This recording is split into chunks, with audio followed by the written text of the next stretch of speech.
Donald Trump is being arrested in Georgia.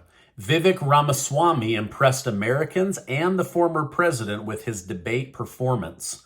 Donald Trump breaks the internet with the most viewed interview in world history, and more it appears Vladimir Putin is behind the tragic death of Yevgeny Progozhin. Thank you so much for liking and sharing these videos on Twitter and Facebook. It really helps me out, so thank you so much. The first Republican primary debate is now over. Despite Trump declining to attend, the event was still highly entertaining. A post-debate poll released by the Daily Mail showed that Vivek Ramaswamy won over the most Americans during the heated clash between the 8 GOP competitors.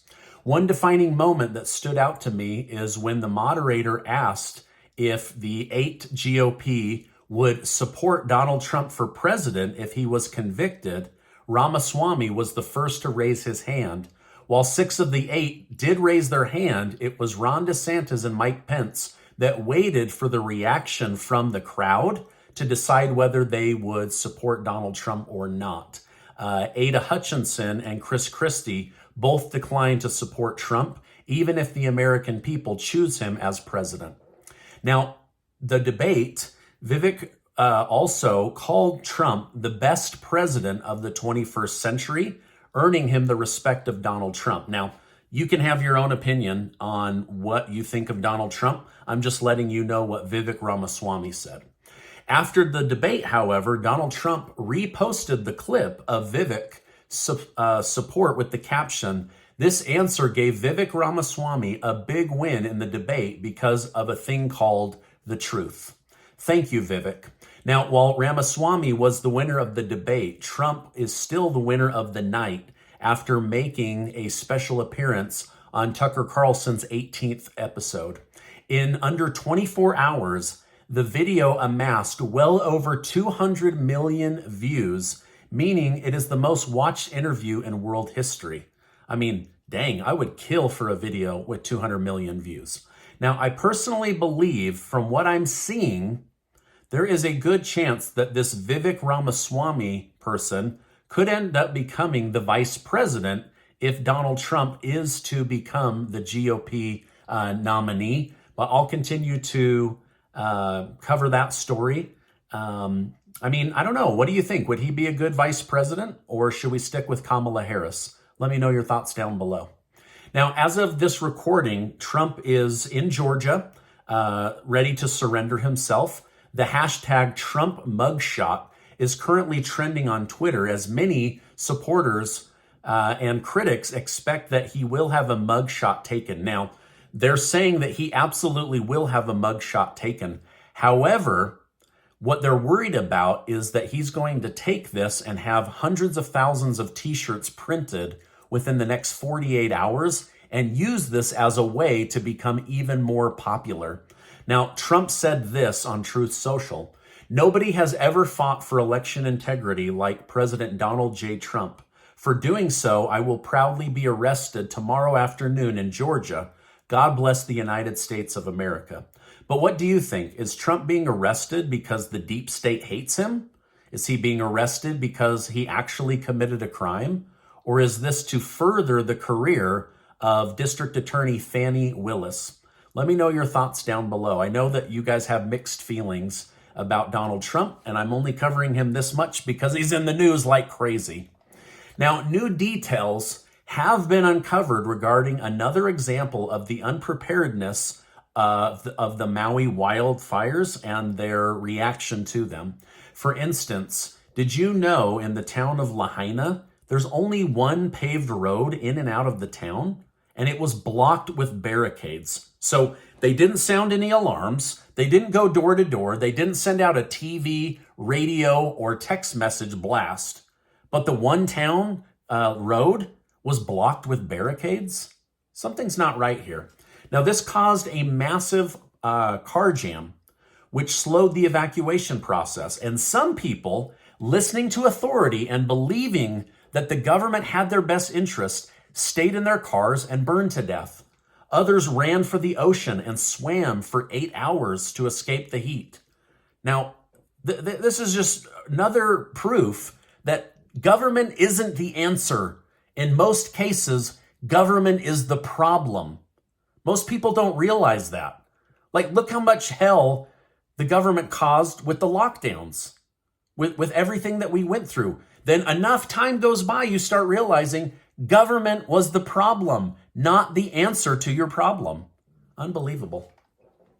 After Wagner's chief, Yevgeny Progozhin, was killed in a plane crash, Ukrainian President Volodymyr Zelensky has denied involvement. Zelensky said, "We have nothing to do with the situation, that's for sure. I think everyone realizes who has." Obviously, he's talking about Vladimir Putin. Now, yesterday, when I first reported on this story, I had many comments claiming the crash was a simple accident and not a murder. People telling me, "Stephen, you're jumping to conclusions," even though I said this could be an accident, this could have been somebody shooting something down, this could have been an unbolted wing as sabotage, this could also have been an assassination order. I gave 4 different ways that this could have been, but now the Wagner Group has released a statement to the public and specifically to Vladimir Putin saying the assassination of Prigozhin would have catastrophic consequences. The people who gave the order do not understand the mood of the army and the morale at all. Furthermore, other members of the Wagner Group have taken to Telegram to accuse Vladimir Putin and to threaten another march on Moscow in response. While not directly admitting he did it, Putin did comment on Prigozhin's death, stating he had a difficult path and made serious mistakes in his life, but he got results for himself and when I asked. And then he smirked after telling the family he was sorry for their loss. So I don't know what the final answer is, but more and more it is looking like this was a hit job called forward from the Kremlin by most likely Vladimir Putin. However, there are 2 theories, so let me share those with you because they're both interesting. One theory is that the plane was shot down by a land-to-air missile outside of Moscow. The other is that boxes of wine filled with explosives instead of wine were loaded on when someone was pretending to fix the plane just before its departure. Now, we know this because one of the flight attendants posted on social media how annoyed she was that there was a delay in the flight due to mechanical issues, but that they had wine and that everything would be okay. So that's where that theory is coming from.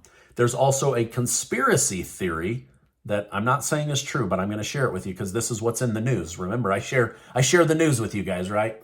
This is the theory that Prigozhin wasn't on the plane at all, or that there was a second plane that took off and this was a decoy plane because they had heard rumors that he would be taken out. Now, unfortunately, the body that they believe is Prigozhin has a marking on the hand, an injury on the hand that only Prigozhin had. So somebody would have had to fake that in addition to everything else.